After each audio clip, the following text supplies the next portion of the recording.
Dans son analyse du livre Le Horla, Ramsès rappelle que le protagoniste perd de plus en plus l'impression de contrôler ses actions. On avait donc bu cette eau? Qui? Moi?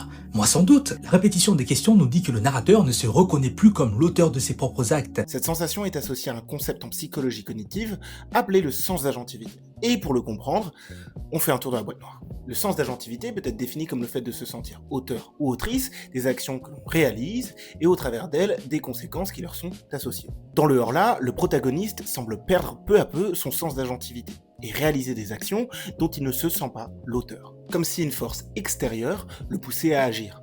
Pour nous, au quotidien, cette idée ne fait pas sens. On se sent presque toujours auteur ou autrice de nos actions. Mais il existe un contexte dans lequel on réalise une action sans pour autant se sentir auteur de cette dernière, et c'est chez le médecin lorsqu'on fait tester nos réflexes. Un médecin arrive, sort un marteau gigantesque et tabasse notre genou, faisant bouger notre jambe sans notre volonté. Une action est alors réalisée sans que nous en soyons les auteurs ou les autrices. C'est l'une des rares fois où notre sens d'agentivité nous échappe.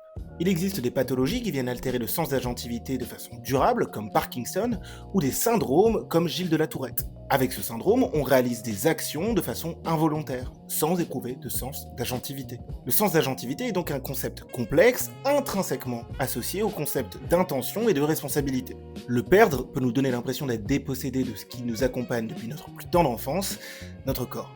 J'ai absolument pas lu le Horla. Pour l'instant.